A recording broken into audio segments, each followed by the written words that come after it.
Good evening, buenas noches, wherever you are in the world. Welcome to tonight's Sunday edition of Spurs Diehards TTID, Tottenham Till I Die. I think running tonight in conjunction with El Tel Cockerel. And it's nice on a host on a Sunday night after a victory, hard-earned, tough, but we won. First of all, let me introduce the panel to you. On my right, the very famous Druzilla, come at great expense all the way from California. Oh, you're on mute, Drew. You're on mute.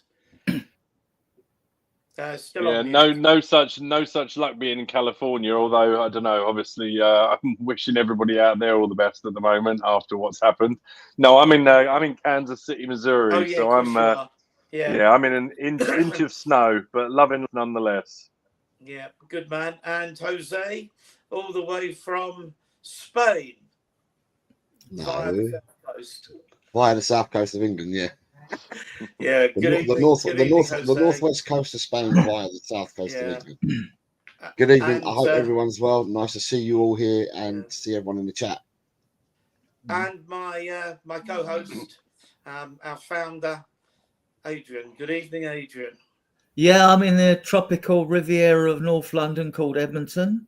I'm fine. I'm just back from the game, so it's good. It's good to experience a win. Actually, it's 2 league wins on the spin with the Brentford away. So, maybe we're on a roll here. Certainly nice. And I think we really ought to be able to now finally banish the R word from the vocabulary. I would have thought there's little to no chance, barring a disaster, that we get anywhere near the relegation zone up to 12th. But let me talk first of all. Let me get your impressions. As people know, this station tries to maintain a neutrality on the ownership issue. There's plenty of anti-Levy channels out there for us not to become another one. But Adrian, you were at the stadium. I think you were the only one of us that was at the stadium. Did you see much of the protest? I didn't, because I was meeting people, but apparently they marched from Lordship Lane, about 500, so it was a decent turnout, probably the biggest turnout ever. And they come down. There was some leaving out chants in the stadium as well, but they're trying to sort of blend that with their support for the team as well and cheer the team on. So I did stay for the sit-down protest afterwards. I don't know, because it was cold, right? So, I needed to get home for this, obviously, so for the show. So I didn't hang about. No. Yeah, I don't know how it went. I mean, they were all supposed to meet, I think, outside the stadium, march down to there. So I can't honestly say how the protest went. I know the numbers were very good for them.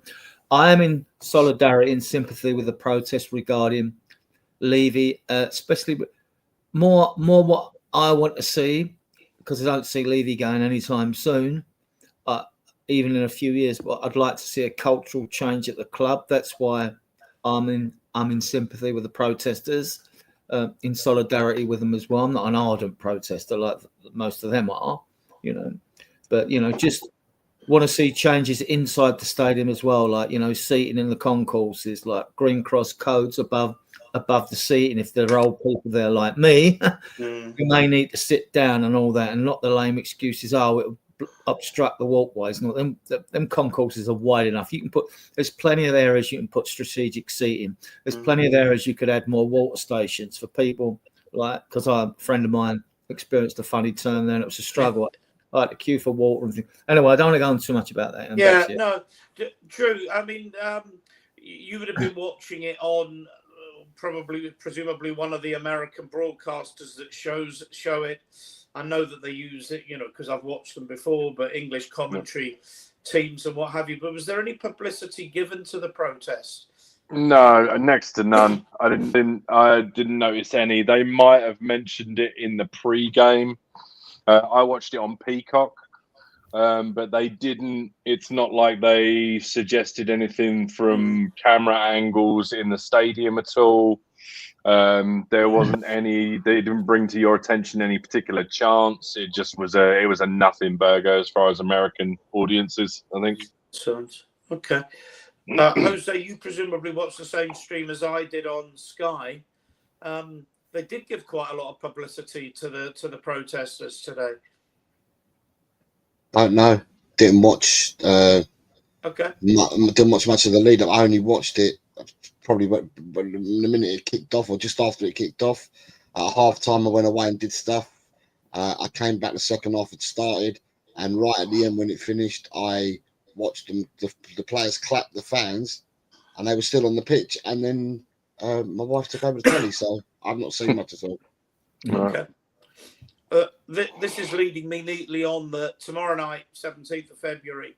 I've lined up an interview with Kieran Maguire, and most of you should know who he is, the leading football financial analyst, academic, and we're going to talk about football finance. We'll talk about financial fair play. We'll talk about some of the other clubs, but in particular, we will talk about the potential for a takeover of, excuse me, Tottenham Hotspur, and all that might imply. That's 8 o'clock. Sorry, I'm struggling a bit. Adrian, you want to do the chat where I clear my throat? Sure. We'll go through the comments. Here we go. Let's say we've got us giving our usual welcome. Big up Quezali for joining us. A friend of the show, has been on our shows before. Tigaro's joining us from Australia. Big up Tigaro for finding us joining early in the morning. Well, Phil Coyers, evening chaps, much needed win coming Spurs, change for Tottenham. Yeah, big up Phil. Just a harmless Spud's with us as usual. Well done, Spud. hey, big up Spud. Good evening, Ali. Big up Adrian, Ozzy and Drew. Thank you, Spud. Big up, mate. Hey, potato. Dan Gaze is back with us. He was with us Friday as well. Good evening, guys. Great to see you back on. All support and like the channel, guys, for Spurs.com. Thank you, Dan. Dan Com, he said, okay. Community. Right, fair enough, Dan. We get it. Sky Gumson pre and after the game. Okay. Well, I'm only recently in, so I wouldn't know. No, Evening. See you, thanks. And, you know, we've got thank you, mate. 20 of you with us at the moment. I'm sure more will join. Yeah. Do hit that like and subscribe button. Let's bring you back in, Drew. Things are looking up, or at least better, with the players coming back. That was the starting lineup. What were your thoughts when you saw that? That was kind of what I was expecting. I've been this is my hat trick of shows today. I was on a pre-game and a watch along, so now this is my post-game. So I apologise to anyone that has seen me throughout the day if I get any way repetitive. Yeah, this is very much how I expected it, with especially Vicario coming back, and I think that just added an extra layer of confidence to people going into it. I know everyone's saying Porro deserved a rest, but I think we're dealing with professional footballers, and I think this week, with a decent recovery and a couple of training sessions, I mean that should be good enough for him to go again. I'd kind of question it if it wasn't. Danzo Davies, I expected it to be Danzo Davies or Gray Davies, just because I didn't expect him to play all three, because then you've got no cover at centre back if something should go wrong. I thought maybe he would start with Bissouma instead of Bergvall, so that was a pleasant surprise for me, because I think Bergvall's spastic and he was busy. And yeah, the front line, I was a little bit disappointed with Kulu. But Tell and Son, I thought, sort of gave a lot today. And yeah, overall, I think we drip fed the players we needed to drip feed back into the team.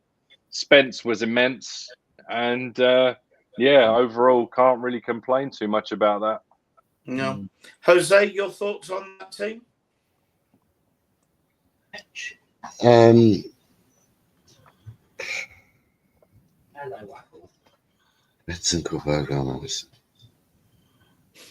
Yeah, it was. Looking at the team, it's the team that when you saw who's on the subs bench, it's the team that you would have gone with. I would have thought.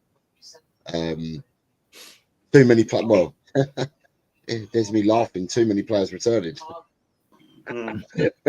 Our bench looked a lot stronger tonight. Well, I'm going to come on to the bench. Yeah, it looked a lot stronger, but you know, for here, you've got Vicario's come straight back into the team.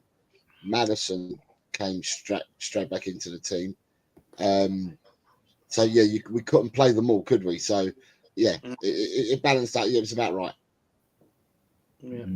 I mean, Adrian, you look at United's bench, and they've got 9 teenagers basically. I thought that makes a really nice change for somebody else to be afflicted by an injury crisis and us to have players back.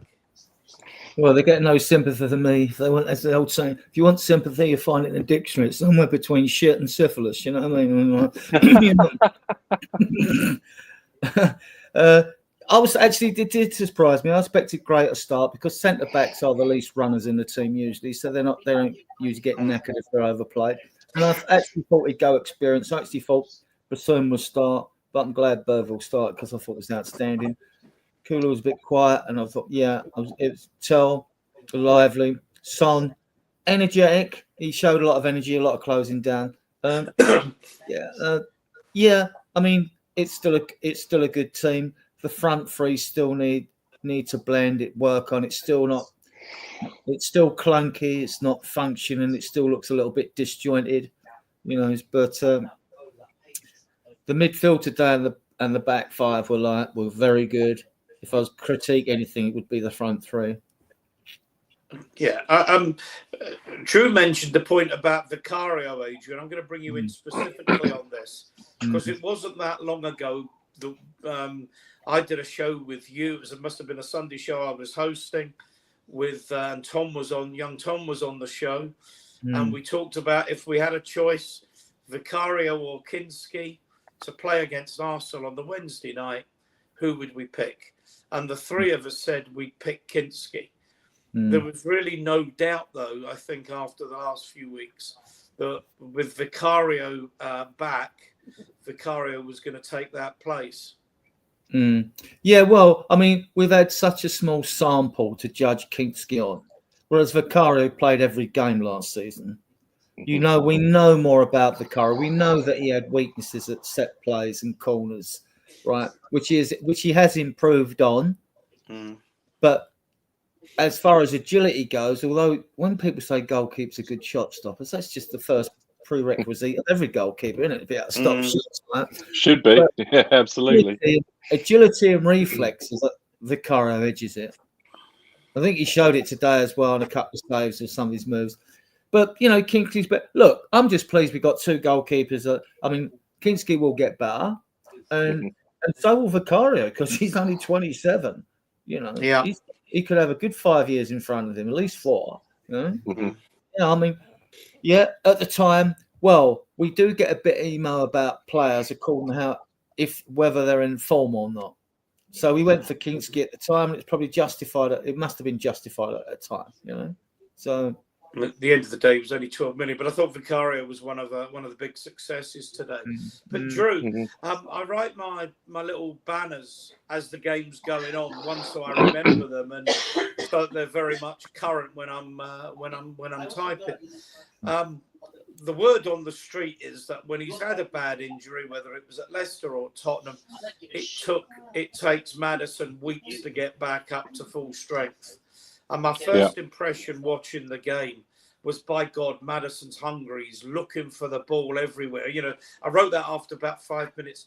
Adrian, I'm going to need you to take over for a few minutes. You talk about Maddison and the goal. So, okay. Yeah, absolutely. He was absolutely fantastic, and I think hungry is the right word. You could tell right from the off he was just up for it. And he has been guilty, or he's been accused of coming back slowly from injuries at times. So yeah, it was very, very good to see him almost, showing for the ball, bossing the midfield as much as he could. I mean, to dare I say it, even show, looking at people and pointing in positions and telling people to get into place. So I thought he had a very good game, and I think he was. I'm not sure who he was shushing, but if I had to put fiver on it, I would say he was probably I was probably aimed at Mr. Roy Keane. But yeah, very, very. What did you think, Adrian? Well, actually, we're going to come to Jose on this before we come to me. Jose, what was your impression of Maddison today? Yeah, he played well. He done well, Maddison, for his 62 minutes that he played. It just, I mean, I'm not gonna jump on the bandwagon of injuries. It's quite clear that we've had the injuries. So all I'll say is that isn't it nice to bloody see that you can rotate players and swap players out and stuff. And today, even though we only changed the lineup by a couple of players, Archie Gray got a rest. Kingsley didn't play today. But then it was the players that you were able to bring off the bench. It don't half make a difference. Maddison put a shift in for 62 minutes. I'm hoping that Maddison is not like Van der Ven was against Elstree, where he played 45, and we ain't seen him again. I'm hoping Maddison comes through this. He took his, he got his goal well. It was an instinctive what he did. He got his goal. He took his goal well, and we got a week off. We can get more energy into our players. I think it was noticeable today. I mean, I've heard you backstage when I was making my cuppa. Some of you talking, not you, Drew, the other two were talking, and I just thought to myself, you must have watched a different game than me, because it might have been because we had returning players. I was like a cat on a hot tin roof today. I was really like edgy, and I'm not normally edgy, and I was really edgy throughout the game. And it's probably because we had returning players, and I just didn't want to see him injured. I didn't want any more injuries. But Maddison did well. Did well. He turns on the sixpence, don't he? And he turns and he feints and he throws his shoulder, and he got away from a lot of players, and he done well, and he set us up. He started the ball rolling. He goes out, for me, he goes out too much to the left hand side and plays too much on the left. I want to see him more in the middle, if I'm honest.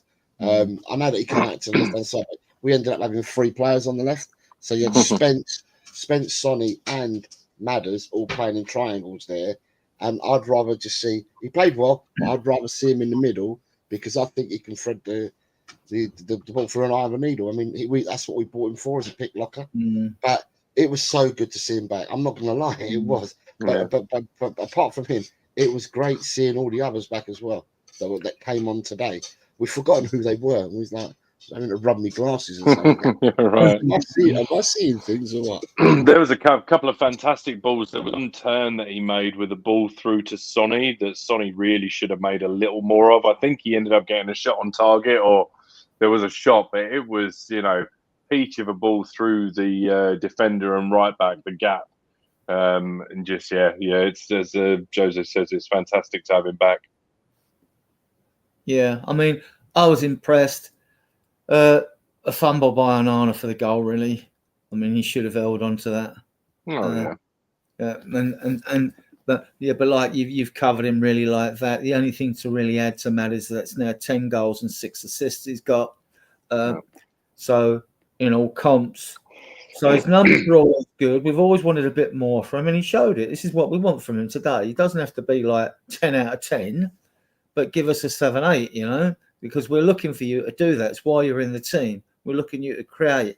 But fortunate for us, we had this was the thing. It was a very creative side. If you include Bentancur and Kulu, who probably wasn't at his best, to be fair, today, but you can't knock the team performance. It was a hard-fought victory at 1-0. It wasn't. I mean, look, it was squeaky bum. It was nervy edge of seat stuff, but I still think we deserved to win that game. I mean, I will look at the highlights when I get another chance again and post them everywhere. But I thought Maddison was good. I just want to have a look at. I'm just going to go through the comments, and then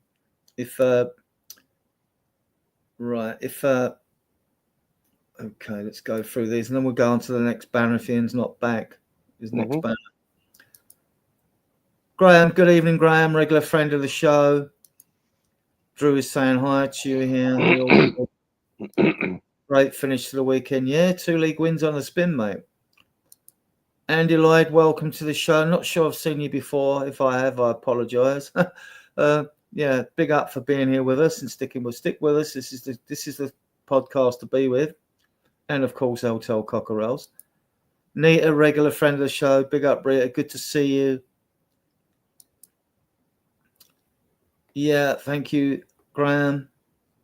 Blaine's with us, by the way. Blaine's starting his own show, Super Spurs TV. I think that'll be up and running sometime next week.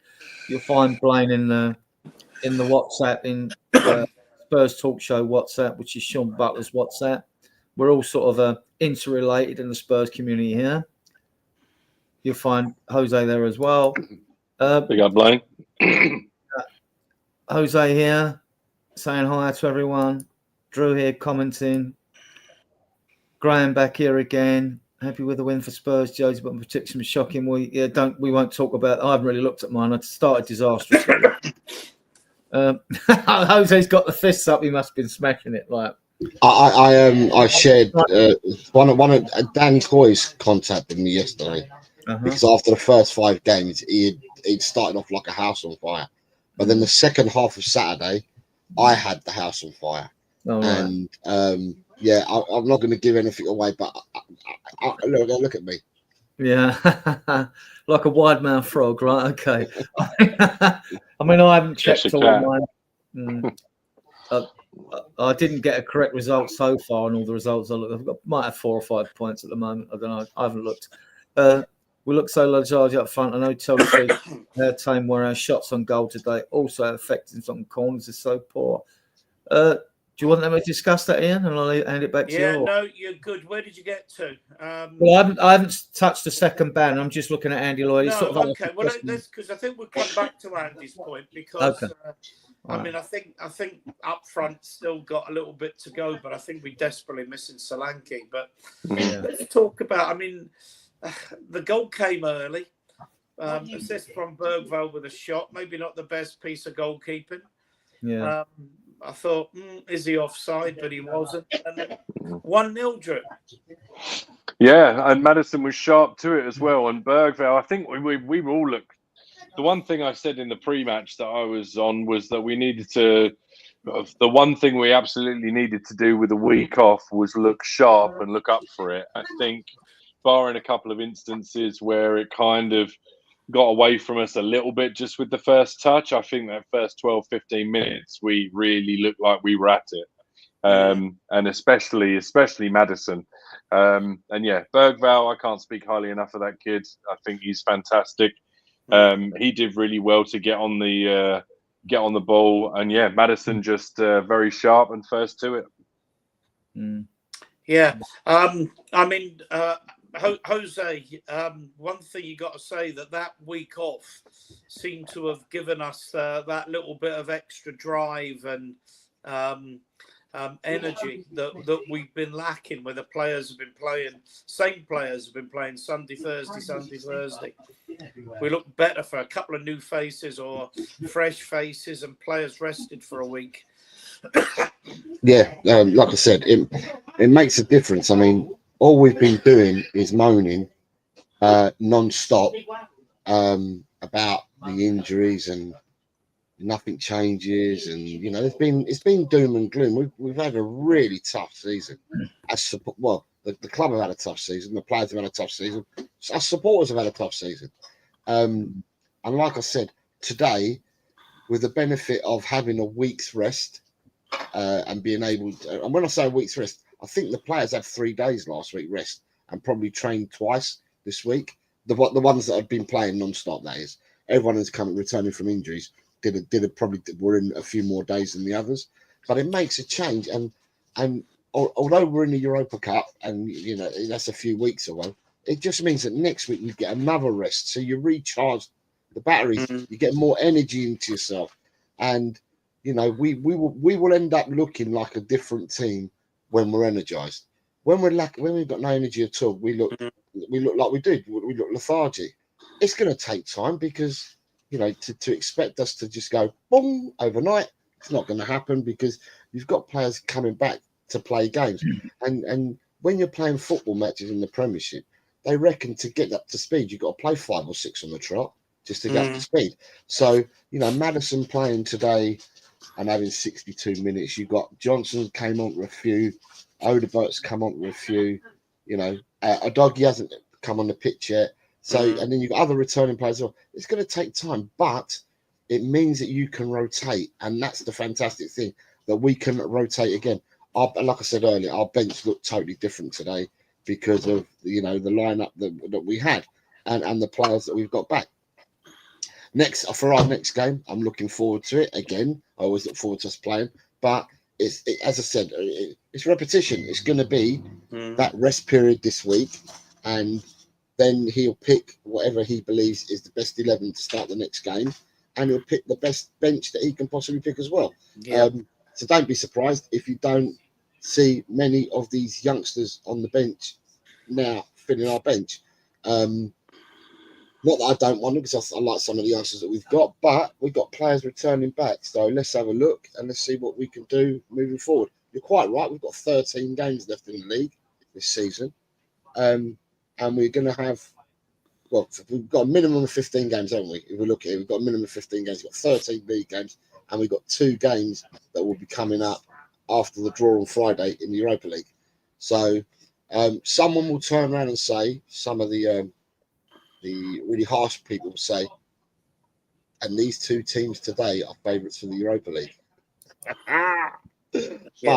But we got time before our next game in the Europa League as well to get more players back, to get energy. We should have energy by then. We should have, in all honesty, I'm fast forwarding. If we don't get any more injury, which I'm hoping we don't, because we've had a bad share of it, then there is no reason why we can't go strong in that Europa. No reason whatsoever, with all the players coming back. And I mean, you haven't gone to the other players yet, so I'm gonna keep quiet. Sorry, I cut across you there. Need to go. Can you go back to Nita's comment? I suspect, Nita, that he was always going to give Maddison an hour. He tends not to do much more than that anyway. But I suspect the plan was always that for your first game back, he wouldn't be over pushed, and he would give an hour. And then we were at that point, actually, we were starting to get overrun in midfield. And I think Bergveld was starting to struggle as well. So I didn't have any problem with that substitution. Good evening, Peter Kagaias. My life is complete. I now have it's probably 7:28 now or something, but my morning forecast. Adrian, just going back to what Jose was saying about rest and what have you. Of course, this is all really important. But we might get to a point where we're playing the A team, if you like, in the Europa League, and we're playing a second string, or part of a second string anyway, in the league matches. I don't think Ange is that sort of a manager. I mean, he's on record as saying, like, going strong. I really does. I think he goes with the old cliche, one game at a time, and goes as strong as he thinks. That I think thing that contradicts that is earlier on in the Europa League, when the likes of Lancashire was getting these odd game and things like that. When we had games coming thick and fast, then it's different. But now we're better equipped to cope with that. I think he's going to go just as strong in the league as he does in the Europa League. I really do. I mean, and we need to climb up this table, see where we can actually finish. You know, we're not going to. You've got 5 players coming back, ain't you, Adrian? So forget what we had on the bench today and the 11 that started. So remember, you got the players that were on the bench today. The only youngster there was Mikey Moore. So everyone is a first teamer that was on the bench. Reguilon wasn't on the bench today, but he can't play in Europe. But if you include Reguilon and 5 more players to come back. Well, these are the ones that are left, Jose. Yeah, 7 now, because I took it off because Odegaard's not there. These are the ones that are left.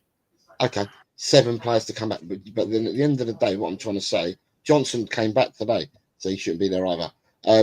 But if you look at the players, that you had today, the squad that we had today, so bench and starting 11, and the players you still got to come back. When you've got so many players to choose from, if they're all fit, you can rotate quite comfortably. There's no problem with rotating. If you rotate for Europe and you rotate for the league, you shouldn't get that much of a downgrade, so to speak, because your players are fit. The problem that we've had in the Europa League up until now is that we haven't had that fully fit squad, and we've had to chop and change, and we in a lot of the games in the Europa League, I felt that we played, and probably in the league games as well. I think we've put round pegs into square holes. Is what I think we've done a lot of the time, just to cover ourselves, and hopefully we don't need to do this going forward. No, I mean with Solanke and Van der Ven and Romero all due sort of late February, early March at the latest. We could be pretty strong within 3 weeks or so. Yeah. Right, guys.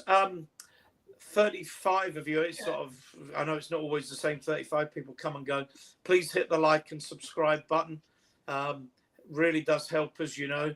I'll give another plug. I will be doing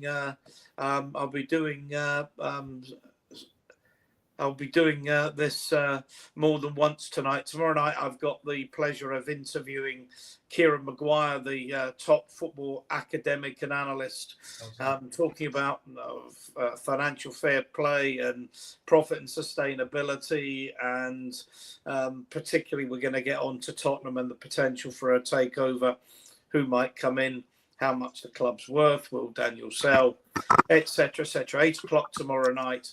So please, if you can come on and watch that show, hopefully it will be a really good one.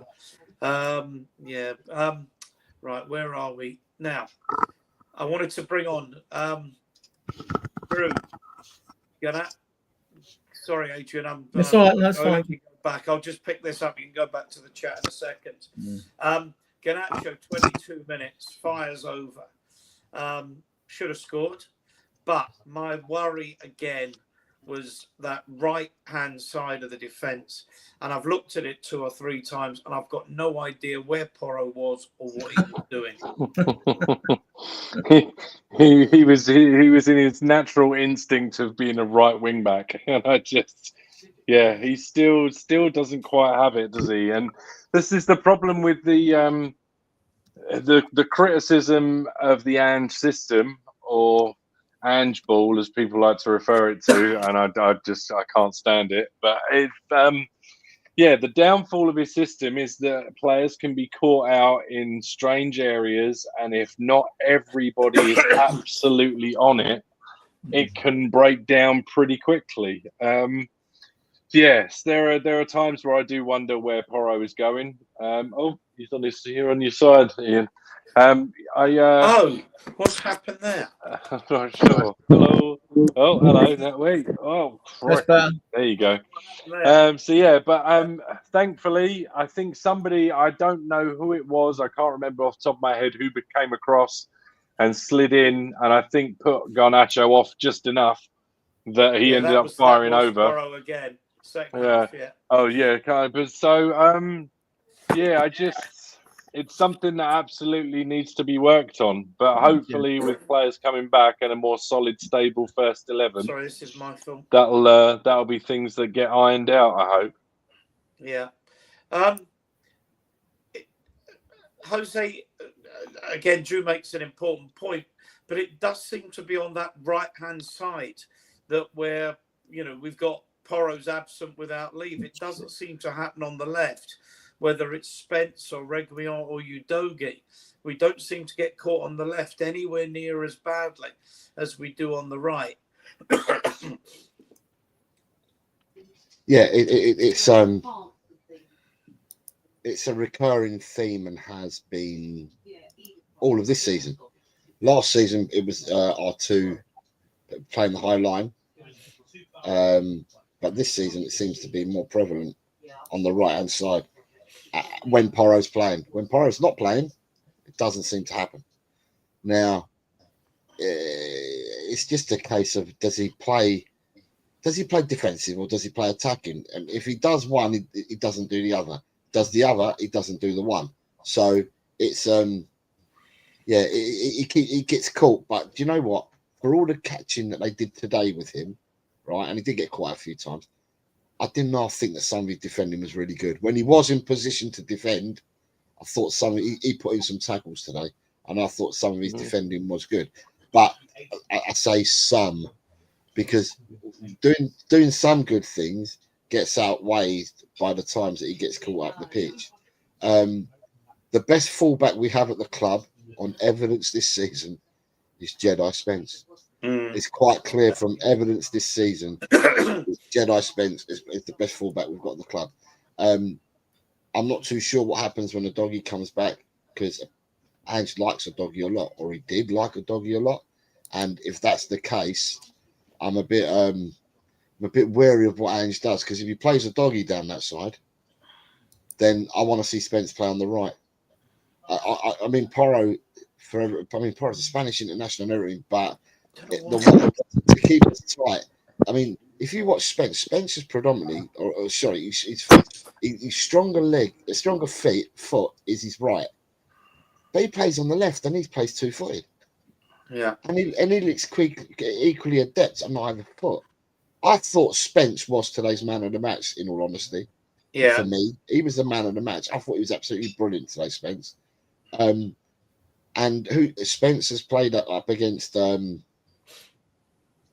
and I thought he played really well up against Salah. He played up against Mbeumo for Brentford, and I thought he played well against Mbeumo. Nothing phases him. It doesn't matter who you put him up against.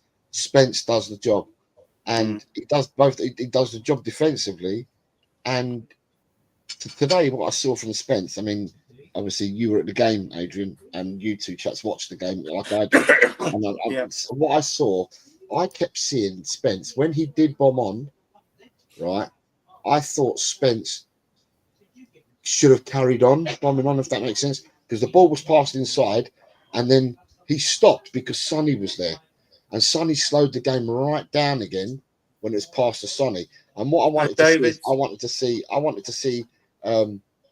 to see him bomb on in front of Sonny, because I think we would have got past him a lot more like that. But he just kept stopping. He kept stopping because the ball went to Son, and then he stopped his run and wouldn't go any further forward. I don't know whether they've been told to do this, but I reckon Spence could have got behind them a fair few times. Yeah, right, I've caught up with the chat. Go in. Yeah, no, you're good. Are you up to date with the chat? Yeah, Good evening to everybody. There was a comment there. Go on. That we've done the Spurs diet. Is there any cricket on? I don't know what that's about. That's me taking the piss out of Dave Shear. Oh yeah, okay. No, he knows. David Shear knows. On there. Don't worry, it will come back. Certainly on the first half. That was my impression, Drew, that Maddison, on a good performance, but excuse me, Maddison, Bergvall, and Spence were the outstanding three for us. Oh, Bentancur did a good job today. He was better than he was recently. He's been a lot better. Yeah, Bentancur. Even when he got a whack on the head, I mean, he does a tendency to put himself about, didn't he? I thought he'd done himself another mischief, as they say. But yeah, no, Maddison certainly. Bergvall, I guess, just industrious, just energetic, all over the place. Spence, the more he plays, the better he does. I mean, he's been outstanding on the left. I'm sure he'll be outstanding on the right. I honestly think that if he had to do a job as a 6 or an 8, I think he may be able to do that as well, just on the off chance, just because of how balanced he is and how well he can turn left and right. And he seems to just have a yard of pace on people, and he's just so strong. Yeah. So, yeah, just a fantastic. He's blossoming into a fantastic player. I think he's good on the half turn. Give a player a slip. Yeah, he's very good on the half turn. To suddenly just give the player a slip and move into space, like he does that. I mean, I've seen him more often than not. Like, people try and grab him, and he's almost got them sort of carried on his back, and he's still dragging them as he goes for the ball. He's very, very strong. So yeah, very impressed with him. Yeah, he could. Yeah, I mean, you'd agree with that, wouldn't you, Adrian? He could play in a number of positions. Yeah, especially because he's good going forward. He probably could do the 8 role. I mean, but then he'd be doing similar things to Bergvall, you know. So, and we need him. We need him on the left or on the right, really. Yeah. You know, I would play him in front of Porro on the right any day of the week. I really would. Yeah. Because Porro's, he's still. Jose, I know you're catching up with messages. do you want to talk about the subs? Because I mean, you raised the issue earlier, and I think for the first time in weeks and weeks and weeks, you start looking at the subs coming on, and you're going, "We're doing it. We're actually bringing on players that can change the game with the without weakening the side." Yeah, for me, I mean, I'm going to look at Man United's team, and I thought Man United did well, by the way, today. So Man United had, I think even the goalkeeper. I don't even think was Bayanda. I don't even know the reserve keeper was on the That's bench. a good question, actually. But Yeah. I think it might have been. I think it might have been all kids. And the whole bench was all kids. And apart from Lindelof, yeah. Okay, so yeah, I thought there might have been one older player there, but I thought it might have been the keeper. But yeah, you're right. No, but you're right. There wasn't no buy-in. No, you're right. There wasn't no buy-in. So therefore, for me, I thought Man United done well, and Amorim obviously must be looking to see whether any of these players that he had injured today are coming back fairly soon. Is it just today's game they missed, so to speak, and they're back next week? Because their players put in an absolute shift, Man United's 11 players, and they made one substitution with about 5 minutes or just under 5 minutes to go. But we had the luxury of making substitutions. Now, when we've had a bench full of kids, apart from the Elfsborg game, I haven't seen us demob the bench, i.e. bring players on. So we haven't done that either. So we've had a load of kids on the bench, and we haven't brought them on for Premiership games either. So it was good to see today. I mean, they brought Sarr on, and Sarr, for me, still ain't the man for me.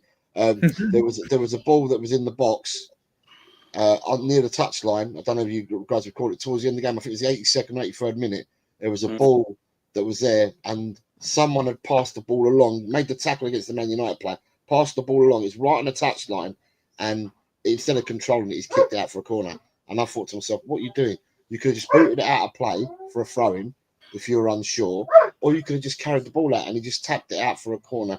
We're under pressure again. Because Man United had, although they didn't, they got a couple of clean headers in from their free kicks and corners. They had a really big side. They had a load of 6-footers in their team.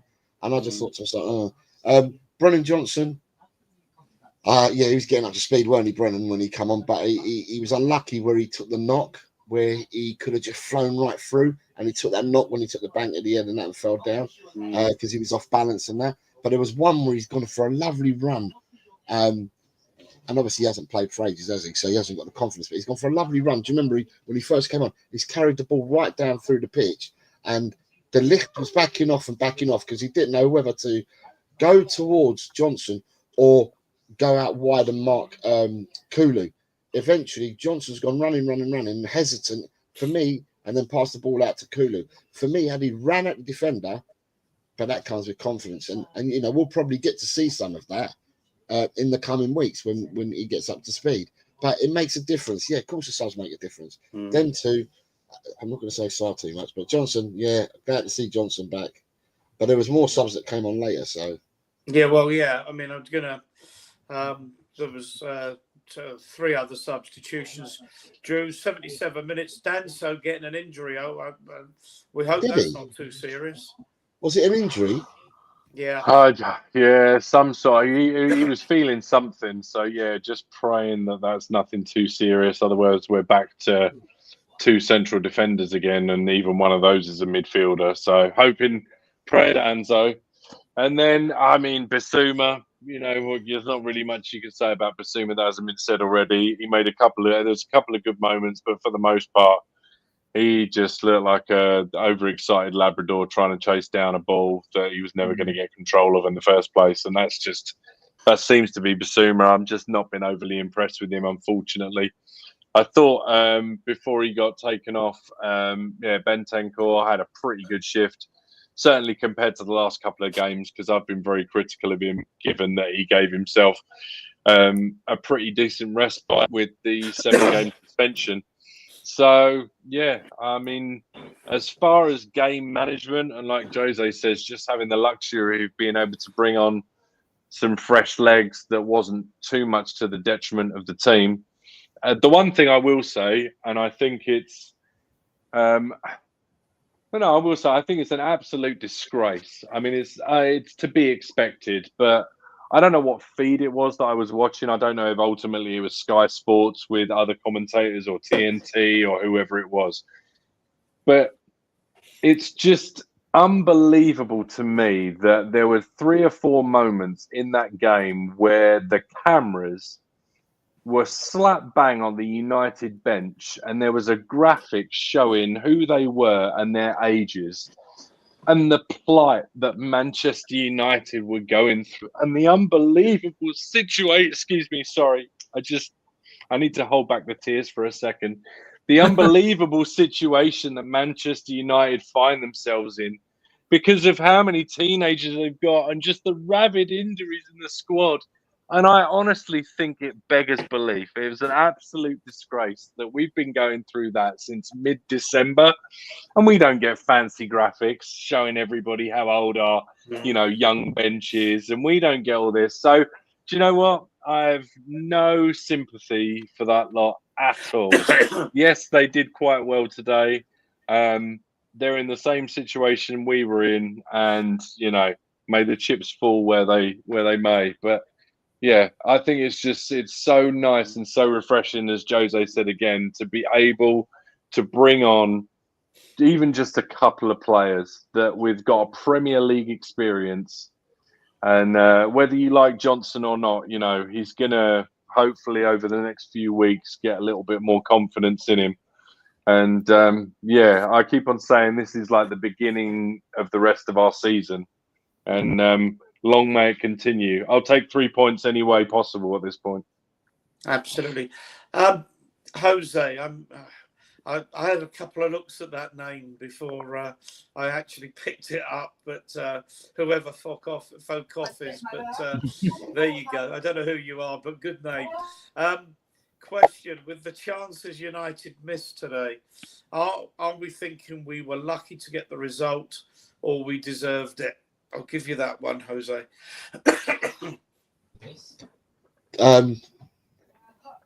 Overall, we deserved it. I'll say overall we deserved it, but it was a really, really, like I said, it's the first time in a long time, because I'm quite calm all the time when I'm watching Tottenham win, lose, draw. I'm quite calm, but today for once in a blue moon, I was like a cat on a hot tin roof, like I said earlier. I just thought to myself, clear it. I was like, clear the ball, tackle him, move. I don't normally do all that shit, but today I did. Today I felt that. I mean, I don't know how many clean-cut chances. On the eye, it looked like Man United had a load of chances. It really did. It looked like they had chances. And to me, I mean, Adrian, you was at the game. And I don't know what stream you watched it on, Ian and the others, but what I found is that when we were in possession at the back, when we had the possession of the ball, what I found was that the 2 centre midfielders were about 40 yards apart. I found Casemiro was sitting right in front of the centre half, and Fernandes was trying to close down our defenders who had the ball to stop us playing out from the back. So he made a 4th player for Man U to try and. So there was a gap between the 2 midfielders of about 40 yards. And sometimes the gap wasn't in a straight line. Sometimes it was like a diagonal and it was 40 yards. And I think to myself, surely if we've got 3 midfielders, then we should be making something of this. And I didn't think we made enough of it because there was wide gaps between Casemiro and Fernandes. We had shots, Jose, were just because you're curious about the shots. So it all depends how you perceive a game when you watch it. We had 22 shots to their 16. We had 7 on target to their 6. They had 1 less shot on target to us. So it's close on the shots on target, Yeah, but right, it might sound like it's close, but to me, let me have a look if I can see it. I'm trying to see if I can see some stuff here. Right, yeah, they had less shots than us, but only one less on target. So at the end of the day, their percentages are far higher than our percentages on shots on target for the amount of shots they took. The touches inside the final spot inside the boxes, we had 45, they had 32. That's a lot for an away team to get 32 touches in the opposing box. You know, the goalkeeper saves, they both made 6 each as well. So yeah, I'm just looking at the moment at the stats now. And we had 10 corners to their 5. I mean, they made 32 tackles to our 13. Yeah. They won 22 tackles to our That 6. didn't seem like it at the game, because I thought we got stuck in and nipped the ball away from them a few times. I don't know the record the tackles, but I thought us getting stuck in was very good. I thought it was very good. But this is where stats and the eye test can be deceiving. There's too many variables. Yeah, you've got the what else is it? You've got both of us had 27 clearances each. Headed clearance, they did 12 to our 10. The duels won. They won 55 duels to our 42. Yeah, and yet our possession was 56% of their 44, and our passing was better than theirs, right? Yeah, we had 519 passes to their 394. We had 457 accurate passes to their 329. We played 90 backward passes to their 54. That's telling. Too many back passes for me. Forward passes, we did play 162 to their 113. Long balls, they played 50 to our 22. Successful final third phases, we had 136 to their 100. We made a total of 30 crosses to their 24. What defines a pass back? Is it literally a pass backwards is just defined by a pass being played in the opposite direction? Because that to me just says that we recycle and retain the ball more than they did. Because there's ways of looking at those sorts of stats. I mean, I get it, but we were controlling.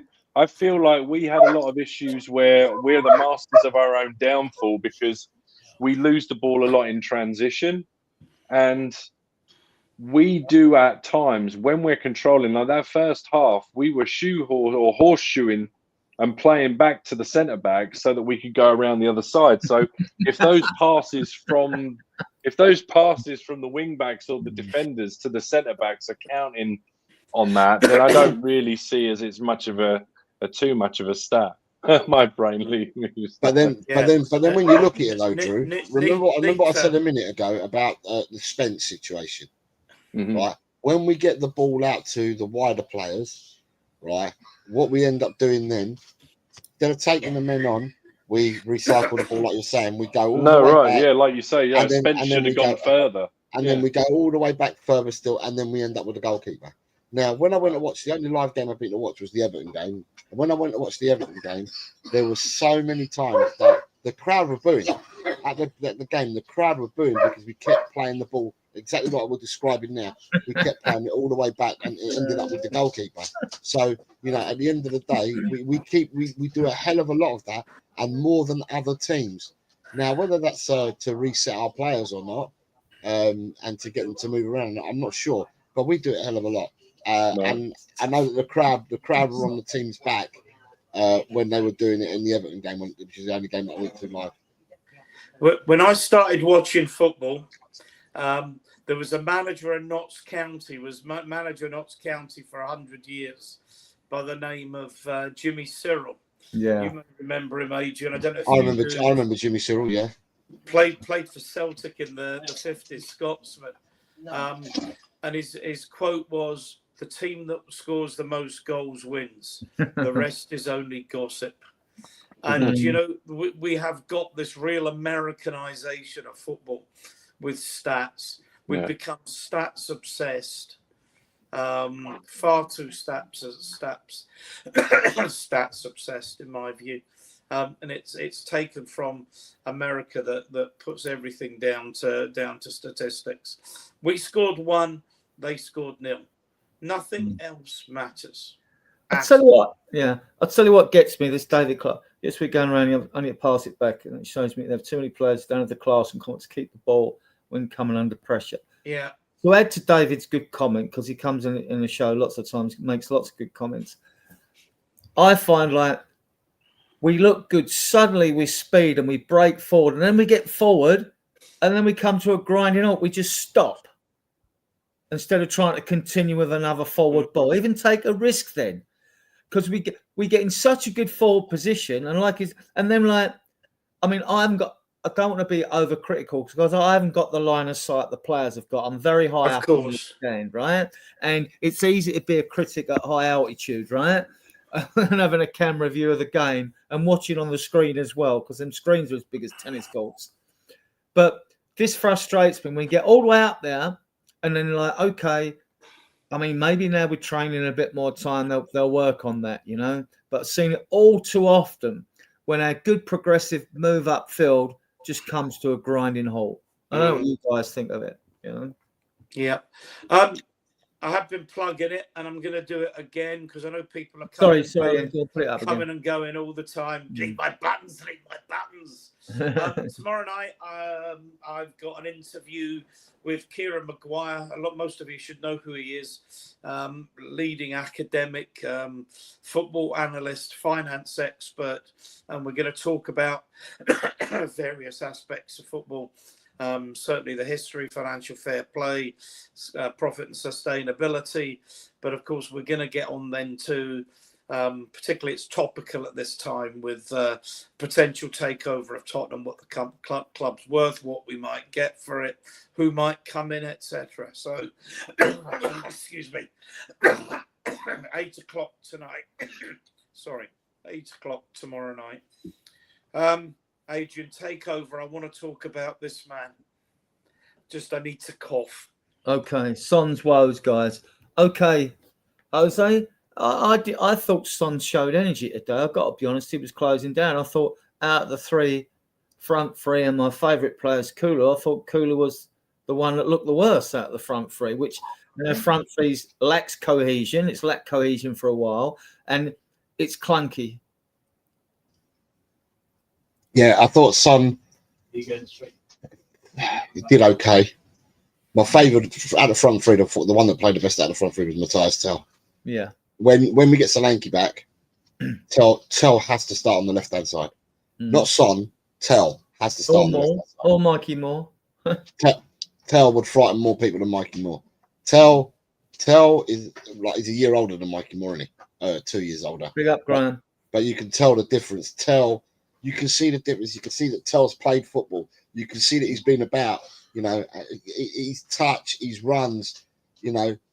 The thing is, Tell's not a big lad. He was hustling Maguire. He was giving it to De Ligt. He was going up in the air with them as well.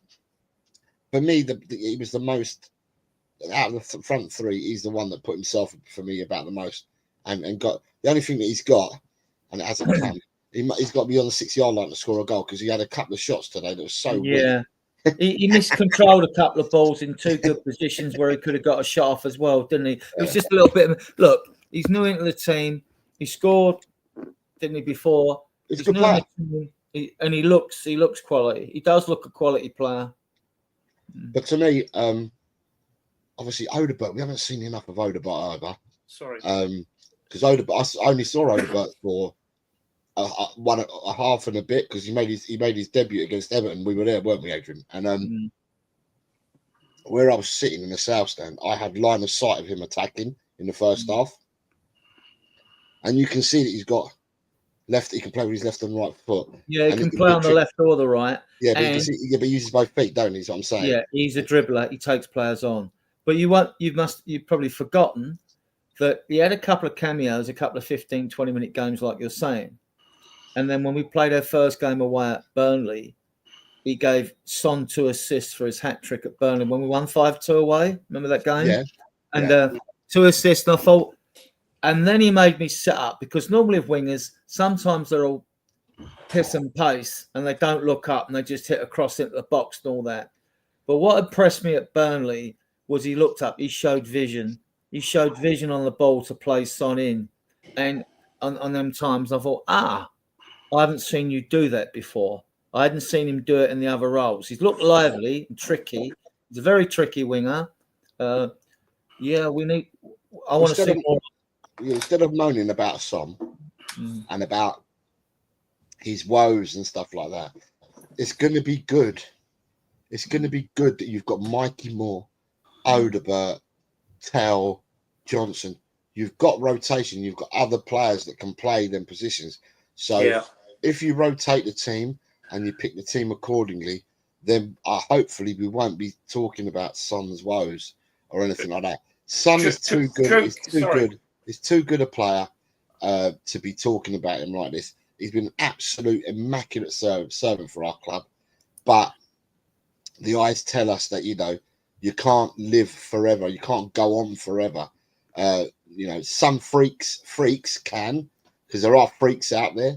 Like some freaks make it look easy. Your Ronaldos, your Messis, and they're all 38s and 39s. They make it look easy still. Busquets, Alba, they're all playing in Miami. They make it look easy, but they've dropped down levels. He's still doing it in the Premiership, Son. So yeah, with all these players coming back, we've got options. We've got options. So we won't have to talk about Son's woes because we've got options. Can I just answer David Clark here? David, I always respect your opinion. I have to disagree with you strongly when you're critiquing Kulu here. Been awful for weeks. Well, Kulu's got 10 goals and 9 assists in all competitions, right? So the maths don't add up, mate. The maths simply do not add up. And he's been a bloody workhorse. So if you don't like the player, that's fair enough. It's subjective, but I disagree. He's been our best player this season on contributions alone. Right. I think he's another one that's tied. Drew, let me bring you in on this. Would Son now be better as an impact player as coming on as a sub than starting at 32? He seems to have lost that. Certainly a little bit of confidence, but I think because he's lost a yard of pace. I think I don't necessarily know impact sub. I think you're right. I think he's probably, if we were able to balance it in such a way that he could have 60 solid minutes over the course, maybe have a game where it's 60 minutes and maybe he starts and does the first hour and then comes off for 30 and then maybe is an impact sub the next game, or then maybe just is rotated. We just haven't unfortunately had the luxury. But yeah, I think gone are the days, honestly, where you're going to get 2 very effective 80, 90 minutes out of Sonny. I think, he's been an absolute, I can't speak highly enough of the guy. I think he's fantastic. I will never say a bad thing about him. I think it's almost actually sad when you've got such a good player and you've had such a good player and you can kind of see the beginnings of the end of what was, a fantastic career. And I really genuinely hope, of all the players, I really hope we can get some silverware for him, because he truly deserves it. But you saw today there were a couple of bursts of speed where he did kind of look like the old Sonny again. We're so sort of disjointed up front and have been all season, that I think if you had a true number 9 that was absolutely on their game, and you had a true right winger that was absolutely on his game, I think honestly, if you put Sonny in the Liverpool team, he probably does better than he's been doing recently. And even his numbers aren't too bad, but he's not, unfortunately, the Sonny of old. I just hope that over the course of the rest of the season, we can manage him enough that we get that Sonny that we know for at least large chunks of minutes. Adrian, I'm going to come back to that. You can talk through this. Jose's been a massive supporter of this channel. We only started in July, and Jose's been a massive supporter of us. Helped us get going early doors. So please, will you subscribe to at Eltel Cockerell? Please, great guy, great channel, great prediction competitions, and a big supporter of us. So. If you can reciprocate by, if you don't already, subscribing to Eltel Cockerell. Adrian, I'm going to mute again. Would you like to talk through those stats? What player stats? Yeah, we can talk from. Won't discuss the players. Yeah, I mean, we've had a mixed season, haven't we? And players are coming for a lot of criticism, but it's actually a good squad. It's a disjointed squad because, I think the balance isn't quite right. But some of the players have got interesting stats, which I try to keep up to date. We took Solanke, 29 games, 11 goals, 6 assists. That's good. And for his first season, I think it's very good, because I knew very little about him. Johnson, 33 games now. Now, this is appearances. It won't be 90 minutes if you're listening out there. It'll be when they've come on. 12 goals, 3 assists. Good. Kulu, 40 games now today, 9 goals, 10 assists. He needs a rest, right? Madison, 32 games. He's had a rest, 10 goals, 6 assists. Gray has had 33 games. The reason Gray's in there for a kid to have 33 games at 18, 33 appearances, right? Now, I haven't updated this. I was going through this as you was doing it. So you've got Porro's had 36 games. Needs a rest, in my opinion. 2 goals, 7 assists. Bergvall, 32 games, 1 goal, 3 assists. Davis, 18 games. Spence, 18 games, 1 goal, 2 assists. He's been immense. Basuma, 31 games, 2 goals. Bentancur, 27 games, 2 goals, 1 assist. Danso's now played 3 games. So I've updated this one. Hide that. This one I haven't updated. They've all that played today need to add a game to, right? So 37 games, appearances, that is. 5 goals, 2 assists. More, 18 games, 2 goals, 2 assists. I think one of them goals was against Denver early in the pre-season because I remember the goal against Elfsberg, but I can't remember another goal, right? VDV, 12 games, 2 assists. Romero, 14 games, 1 assist. Udogi, 23 games, 1 assist. Vicario, 15 games, 1 assist. Remember, we booted the ball long for that goal. Remember that one? And Forster's had 13 games. So that's roughly the squad. I can update these when you're gone. And what's interesting is the VDV, 12 games, 2 assists. Yeah. Because the 2 assists were absolutely immense. They were titanic assists. When he ran Everton, and then he ran the length against Man United at Old Trafford and cut the ball back. So the two assists he's got were absolutely immense. Yeah. So I've now updated them links. I hope to keep them roughly updated or near enough. It won't be an exact science. I'm about to miss something now and again. Oh, the interesting thing about Bentancur, guys, your comment on him. 8 yellow cards he's had this season. I would say 4 in the league, I think. 8 yellow cards. He puts himself about. It doesn't surprise me. Yeah. I think you're a bit harsh on Kulu, David, to be honest, but I do think he's another player that's been overplayed. Yeah. And could really do. I mean, he could do with not playing at Ipswich and having 10 days without a game. I mean, sometimes you think go and lie on a beach in Dubai for 4 or 5 days do you more good than training. But Nita,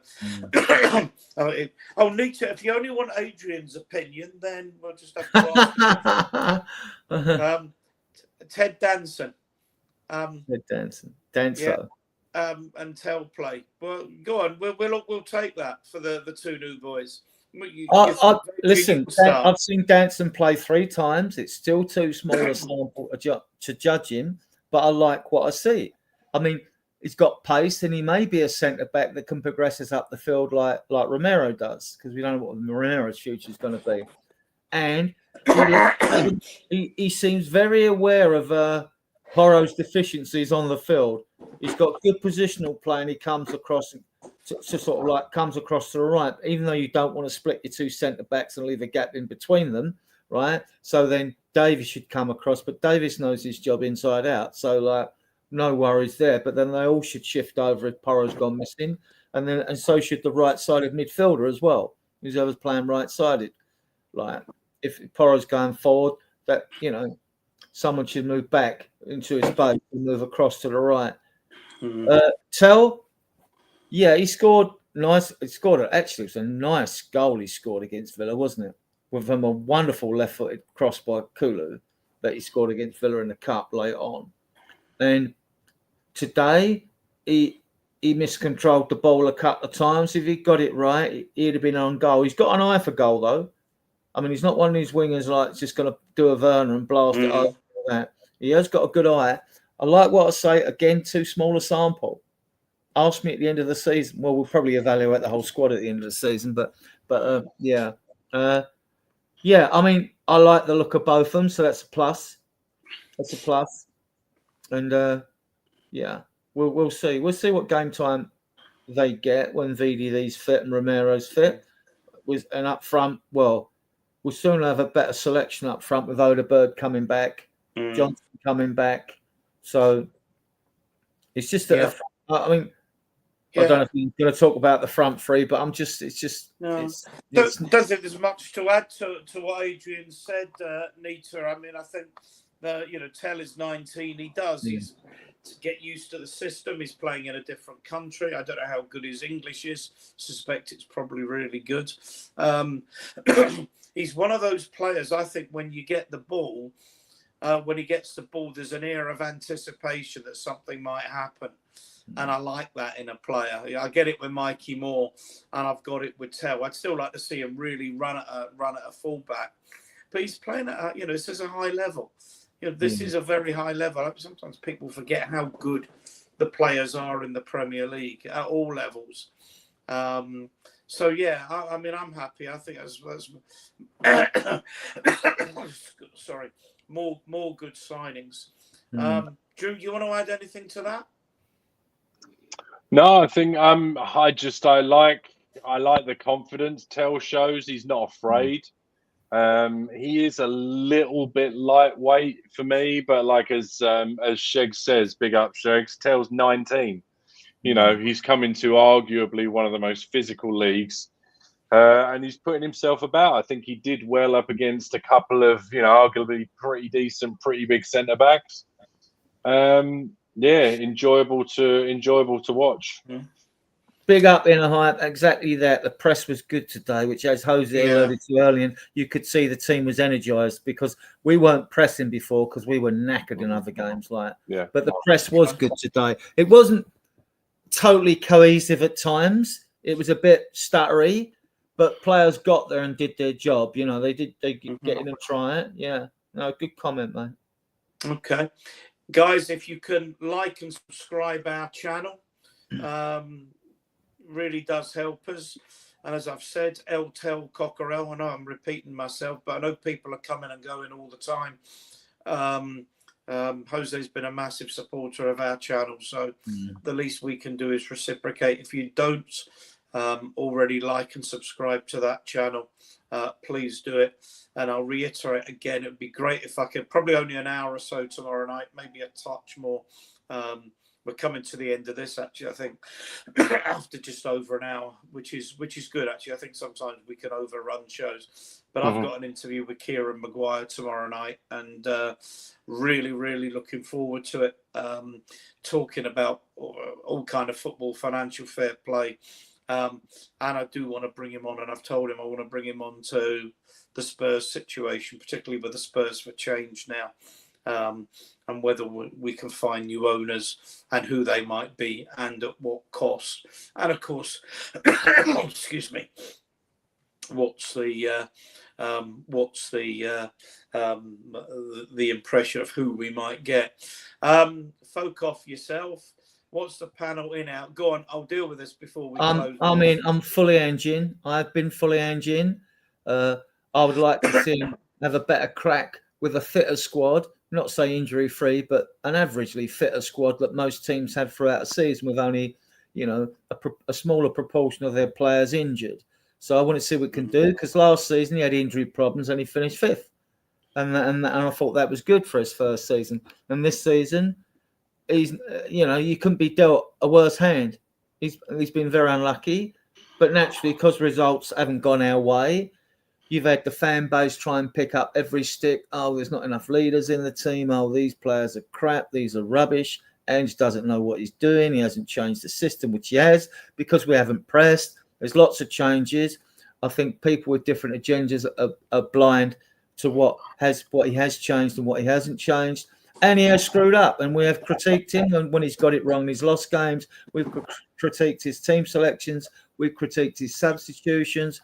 We've critiqued the timing of the substitutions. We've critiqued whether they were the right substitution. So he doesn't get a free run just because of all our injuries. But now we're down to 6, as Jose said, or we were arguing a toss over 5 or 6 now. And we saw a win today. It's a plus. That's 2 league wins on the spin. No, I've got faith in the guy. I like the guy as well. I mean, he's got that. There's something about it. He's sort of a congenial type of guy, and I like him. And he's screwed up and contradicted himself in press conference. Mind you, think half the questions that are asked in a press conference are a load of bollocks anyway. They're just truisms or whatever. They're just absolute fucking rubbish, right? And like, if you're a reporter or a so-called pundit, you've got all day and all game to think up an intelligent question to ask a manager, rather than try to trick a manager and make him slip up in one of his answers. And the manager then had to divide it. But he's not the only one who has to go through that, because most of the questions they ask are crap.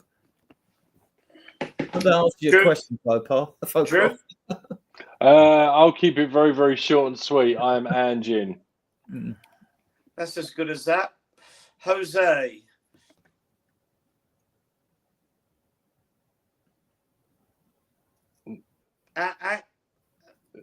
He's. I was muted. Sorry, I was muted. Yeah, I'm Anjin. I'm Anjin, and everyone has their faults. There's a lot of blame that can be passed around to everybody at the club this season. We shared about, but like any other manager, even when we had Jack Santini, Christian Gross, George Graham, even every manager we ever had, I've been behind them. I've never thrown any of them under the bus. I'm not going to start now. Whilst Andy's our manager, I'm fully behind him. I mean, in case you don't know, I live in Scotland. I followed Celtic. I follow Celtic up here anyway.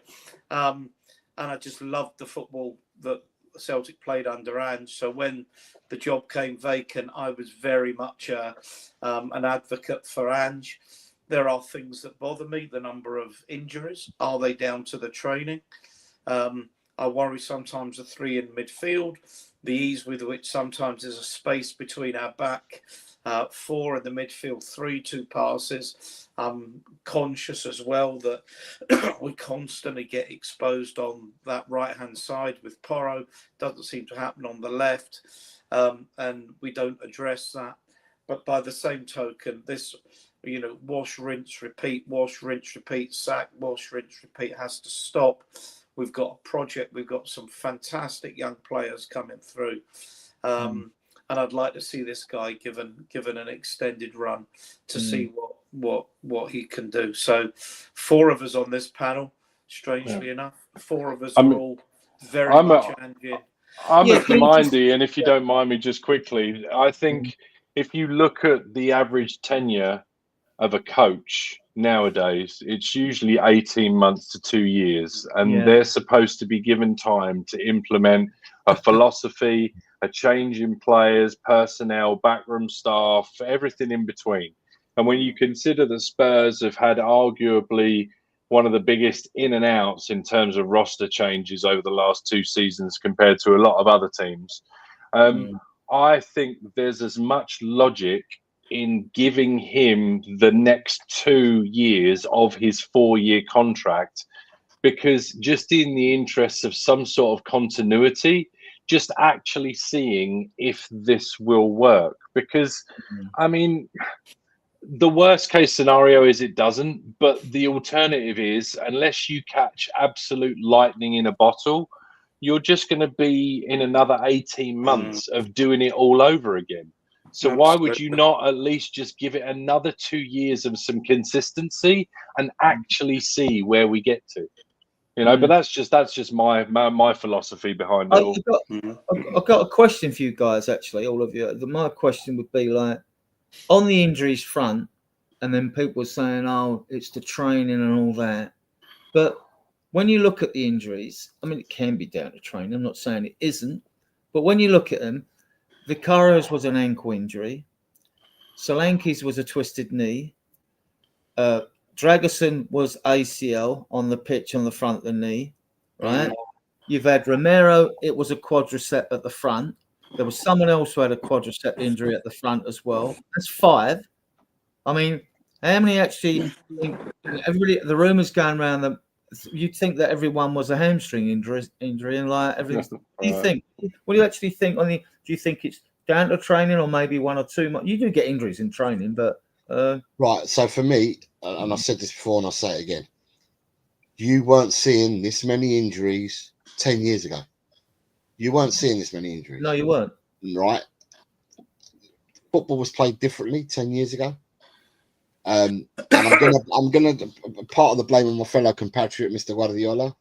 He comes, he changes the way football's played. Everyone tries to copy him, and then all of a sudden these injuries started because all the pressing and stuff like that was done by Man City to start off with. Everyone's copying. All injuries started to come on board, but they've got worse. They've been bad for the last 10 years, but in the last 3 years they've got even worse still because of stupid VAR coming in. It's no coincidence that the football changed, everything's become robotic. But now that VAR and all the malarkey's been brought in, it's no coincidence that we've got even more injuries. Now, is it Ange Postecoglou? But did you think I don't know. Is it Ange Postecoglou? Is it his training methods?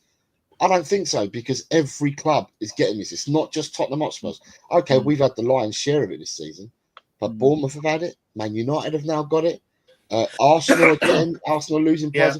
Every team is losing players, and to me, it's all about, as I said, it's the way football's played. It's changed. It's robotic, and in the last 10 years, there's been an upsurge in injuries. But in the last 3 years, that upsurge for the last 10 years has been fast tracked in the last 3 seasons. Do you think, when you mentioned like injuries with VAR, do you think that's because the long wait for decisions, players' muscles are cooling down, or something like that, or you think that's the main reason for it? They're well-oiled machines. You know, they go out before a match, and you see them, Adrian, because you get to the ground early enough. You see them warming up on the pitch and doing the drills and that on the pitch before the game starts. So they're tuning themselves to be at peak for when they start the match. All right, they've got to go back in the change rooms, and I'm sure they're moving around in the change rooms as well, because otherwise you come off the pitch, you've got a 10, 15-minute wait before you start a match. So I'm sure they do a bit as well in the change room, not as intense as what they do on the field, but then back in the change room. Then they come out, they've got to line up, you've got to wait for the stupid music to happen, you've got to shake hands and all that, and you know, you've wasted 5 or 6 minutes. 5, 6, 7 minutes you've wasted before the game starts. So your muscles start calming back down again.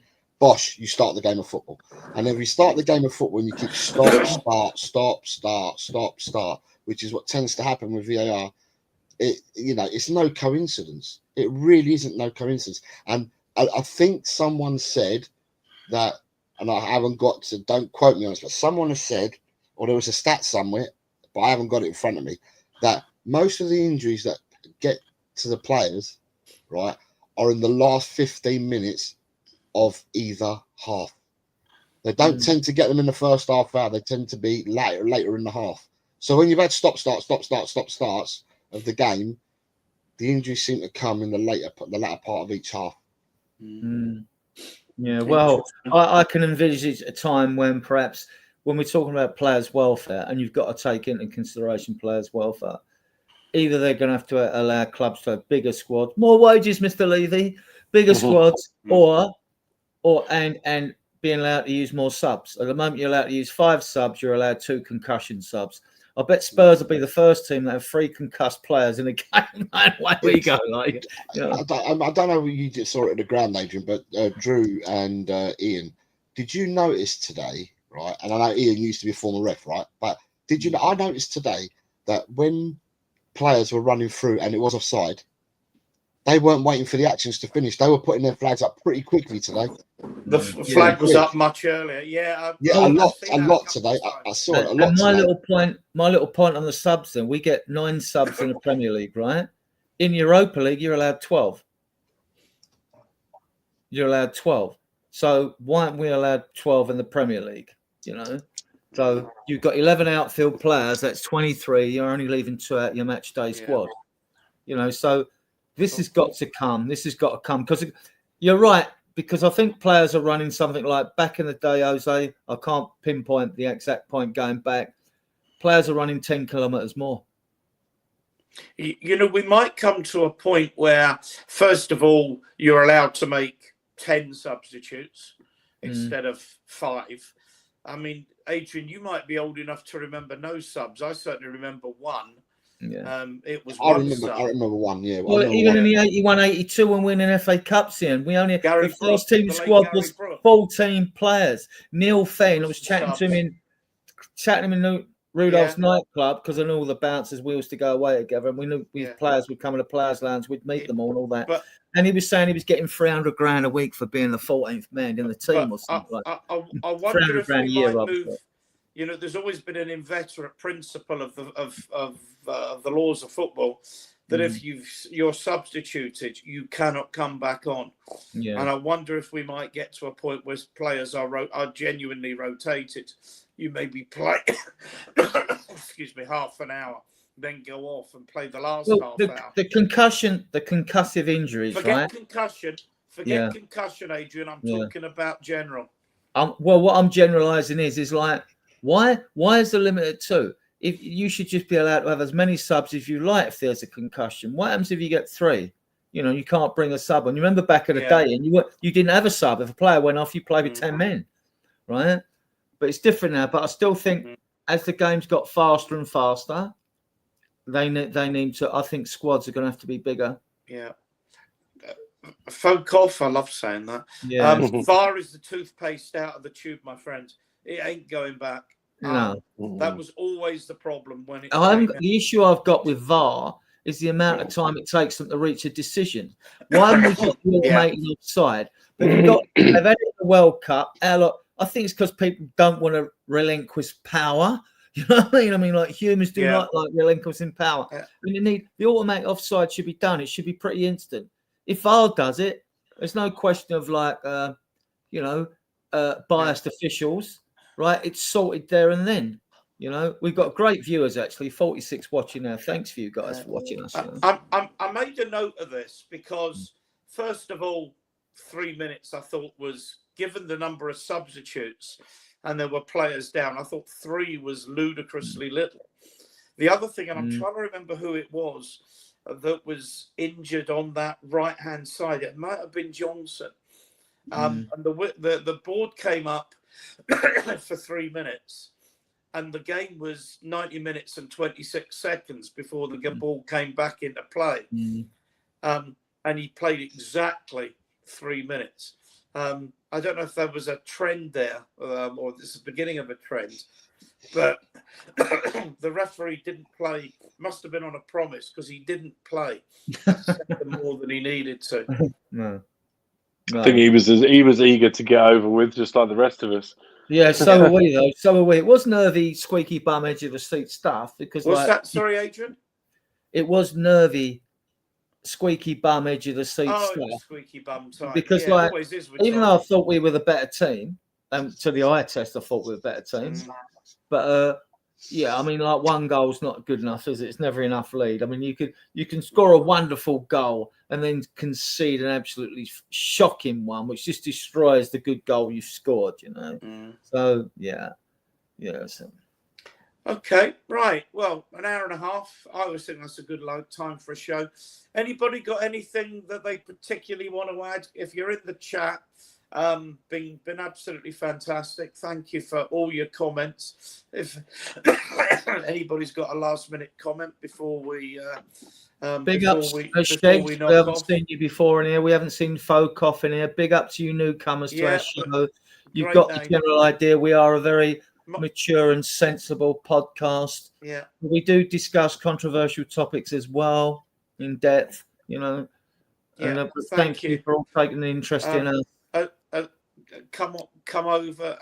I'm not quite sure what that means, but please. To me, if they're liking here, they come over to mine and like mine. We both get the likes. So to speak. Oh, right, okay, yeah, no, that's good. If you can like both channels, that would be absolutely. Excuse me, absolutely fantastic. I haven't done a show for a couple of weeks because of this. Joe, anything you want to add? No, just obviously always a pleasure. It's great to have 3 points finally. And like I've said a couple of times today, hopefully this is the beginning of the end of our season. And I'll see everybody in Bilbao. You want to mention our Friday show? Because Drew's sort of yes. Yeah, we do have a Friday show. Hoping to capture a bit more of the US audience and the Australian audience. So by all means, come along, say hello. Pitch us some questions. We'll be happy to take some and answer any comments or get any discussion points going. So yeah, always a pleasure to share the screen with you guys. Brilliant. Yeah, your show, Adrian, you can talk about the Friday show. It goes out now at 10 o'clock. We do 3 shows a week. And normally, I mean, Ian, we won't be doing a Tuesday show this week because we've got this Sunday show and tomorrow's show with Kieran Maguire. Yeah. But the Sunday and Tuesday shows go at 8 o'clock UK time, GMT. But the Friday show with me, Drew, and Alan Kravitt's going to be a regular on there as well. We'll have other guests, maybe 2 other guests added or 1 or 2 other guests on that show. That's going to go out at 10 o'clock. If you want to cater for the UK, for the USA, Canadian, and Australian audience, give them a better chance to view the shows. Because, I mean, those guys, they get up all hours to watch Tottenham play, whereas we watch it more at our convenience, at UK time, so Premier League time. So that's the point of doing it. We hope to attract them. And then we hope to get those people that we attract on the show as guests, because we could do with some more in the WhatsApp channel. We got about 60 in our WhatsApp channel. We've also got a Facebook channel with 14,500 members, and we've got a Spurs page up now, which I've put the live recordings of all these shows out there as well. They go live the same time as we're live here. And we got XCOM, X-Twitter. I've got about 3.2k followers on there. I've got I'm not going to, right, that'll do. That'll do. And yeah. So, okay, any closing remarks, Jose, before I give us some dreams of desire? Just for me, thank you for having me on. Thank you to everyone in the chat for the comments that you've been making and that you've been sharing. You're always welcome. And shows. Yeah, always welcome. Yeah, 3 points today, onwards and upwards. Sorry, I lost you, Jose. Sorry, did I cut across you there, my friend? I was saying thank you to you guys for having me on, and thanks to everyone in the chat for sticking with us and putting all your comments in. And yeah, today 3 points, nice rest for the boys during the week, bit of training. We go again on Saturday, another 3 points, and no injuries.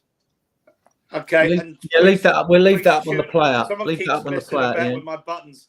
Please tune in tomorrow night, 8 o'clock.